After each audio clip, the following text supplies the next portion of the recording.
On the campaign trail, President Trump said he'd take revenge against his perceived enemies if he won the election. His supporters, he emphasized, could count on him to be their retribution. Yesterday's court-authorized search of one of his most vocal critics suggests promises made, promises kept as the retribution presidency takes shape. This time it's former Trump National Security Advisor John Bolton under investigation after FBI agents searched his home and office as part of a probe into the handling of classified information. And while Trump claims ignorance over the search, Vice President J.D. Vance detailed the administration's plans.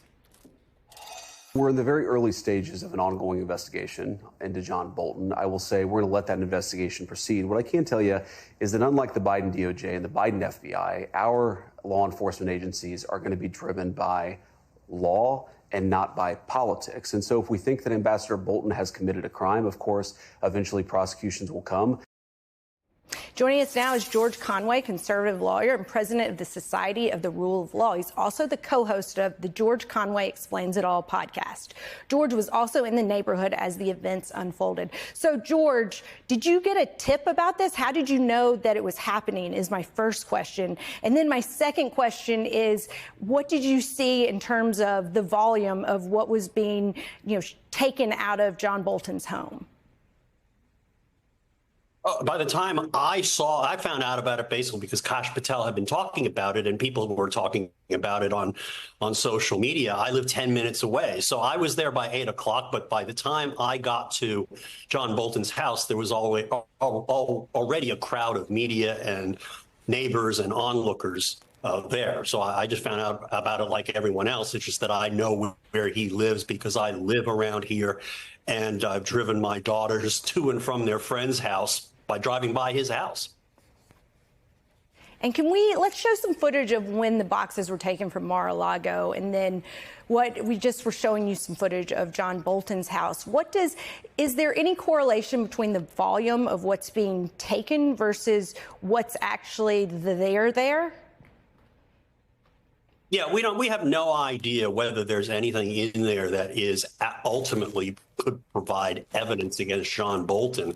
I mean, I'm sure that they're pulling out anything that would be related to his work at the White House, and then they're going to have to review it to see whether there's anything in there that would constitute evidence of a crime. So I don't think that there's going to be, I don't think that the volume of material taken out of the house is necessarily probative of anything because they don't have time to read everything at the house. They're just collecting things that fit possibly the general description and as what happened at Mar-a-Lago, and then they have to focus in on what materials could possibly be relevant. I doubt that John Bolton, being the careful lawyer that he is and the fastidious person that he is, had anything like what Donald Trump had in his basement, and then what Donald Trump had, he then lied about, refused to give back to the government, then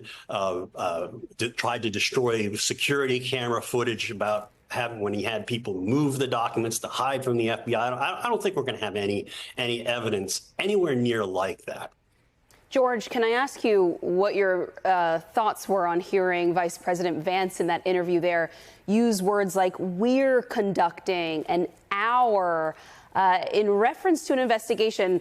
Correct me if I'm wrong, but I thought the Oval Office, the president and vice president, were at least supposed to pretend like they weren't directly interfering in law enforcement operations in the United States.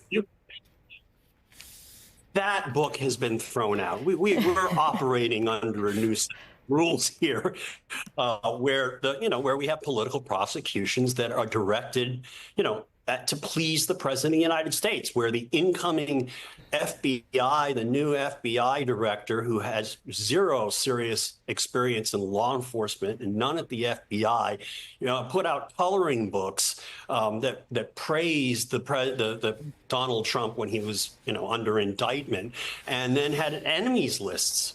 He has enemies lists that John Bolton is on.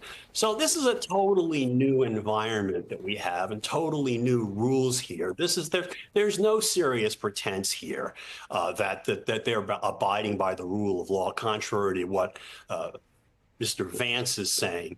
This is all about showmanship and retribution. And this is just an abuse of power, like so much else we've been seeing from the Trump administration. Yeah, to your point, George, I actually want to play for you and our viewers this soundbite of President Trump back in 2020 and some comments he made about John Bolton, really expressing his feelings there when he released his book. Take a listen to this. In terms of Bolton, he broke the law. It's really treasonous, okay, what he did. He took classified information and he published it. I believe that he's a criminal. Have you been briefed on the FBI raid of John Bolton's home? No, I don't know about it. I saw it on television this morning. I'm not a fan of John Bolton. So, you know, there may be people out in this country who want to think that the FBI and the Department of Justice are apolitical, even in this current climate. I know that's obviously ludicrous, but for people who are out there who may not remember that soundbite of Donald Trump, explain to them why a soundbite like that, a comment like that from the president nearly 5 years ago, setting his sights directly on John Bolton, calling him treasonous, referring to him as criminal, would be a factor in the way that the FBI is behaving today. Well, I mean, look, it shows the motivation. And if he actually, the president of the United States isn't supposed to be making comments like that about a possible criminal investigation without any basis for it. But the fact that he said that several years ago, the fact that the Justice Department at that point did not conduct a criminal investigation at a time when the Justice Department, led by even a partisan such as Bill Barr, told him no on. Joining us now, Democratic Representative Mike Quigley of Illinois, a member of the House Intelligence Committee. What is your reaction, sir, to this search? Sure. I mean, there are no such thing as coincidences. This is extraordinary. I didn't agree with Ambassador Bolton pretty much ever in his time working with the president, but you have to admire his conviction here. The fact that he knows this president and he knows the risks that are involved with criticizing him. There's an extraordinary chilling effect on this, and the actions of, the discussions about them going after Adam Schiff, using the Justice Department. We need to remember that tyrants often get elected democratically, then use the tools of democracy to bring it down. We're looking at the left-hand side of your screen, and it appears that the FBI might be done searching Ambassador Bolton's home. That would put it around the 8.5-hour mark that they took to search this home, which Ken Delania noted at the top of the show is significantly smaller than Mar-a-Lago. FBI agents took 9 hours to search that. What would you need to see, Mr. Quigley, to show you that this was not politically motivated? Yeah, I mean, that's going to take a while. I was a criminal defense attorney, 10 years full-time, 17 altogether. So you're going to have to see the documents and what was behind it. That's all the things that we learned to a pretty great degree with what happened at Mar-a-Lago. Obviously, the hypocrisy is extraordinary here, and the fact that, we saw lapses with former Vice President Pence, with former President Biden, and the use of classified documents. But there was an extraordinary difference between that and what Trump was accused of, and that was the lying about it, the bulk of it, and the intent involved with it. So this is obviously... Congressman, we're seeing Ambassador Bolton, by the way, just returning to his home. We saw a moment ago FBI agents leave, and then one moment later, the ambassador get back to his house. It appears he does have some security. I don't think that would be government security because the president revoked his Secret Service protective detail when he came back into office. Remember that Bolton had that protective detail because Iran threatened his life after he helped President Trump in the killing of Soleimani. So that is another wrinkle in this. Donald Trump has done quite a lot to punish, you could argue, Ambassador Bolton for coming out and being critical of him over the past few years, especially since he was out of office. Again, I'm not sure who hired this security detail, but it does appear to be a security detail. And we will see if Ambassador Bolton ends up speaking about this search. So far, he has not. No one on his team has either. Congressman, I'm really sorry for interrupting you.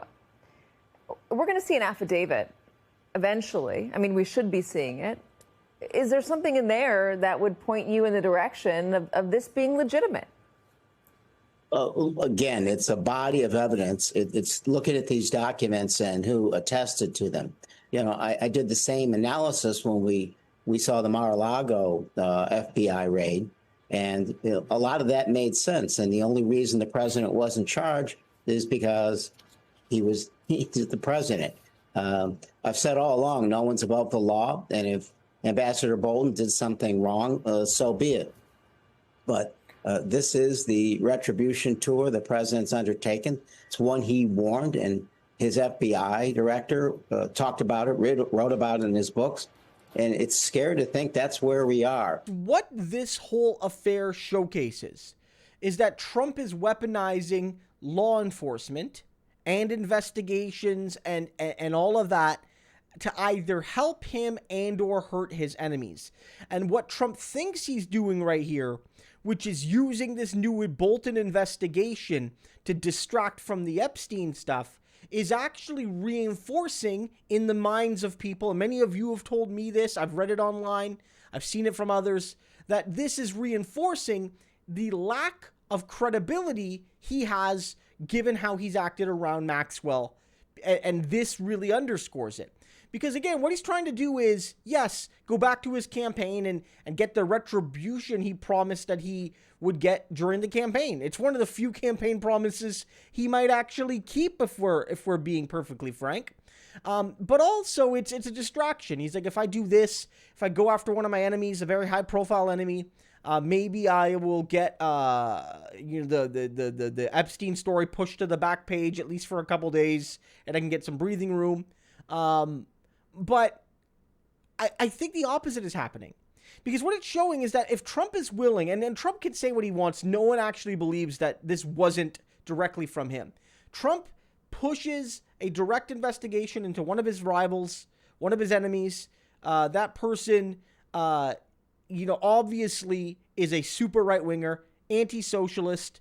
I hate him. He's a monster. He might have caused, over the decades, an equivalent amount of harm to Donald Trump, but it doesn't mean that he necessarily did anything wrong in terms of what Trump's investigating him for. And so what this really shows is if Trump's going to go after this guy like this, then obviously he'll put the thumb on the scales on the Maxwell stuff. Obviously, right? Everyone thinks this is going to distract. All it does is inform. If he's doing this to Bolton, then he is not above doing the exact opposite when it comes to Maxwell and either giving her a pardon and or using her to cover up for his nefarious past with Jeffrey Epstein. What he's done with Bolton is proof in the minds of many that the Maxwell stuff is all a ruse.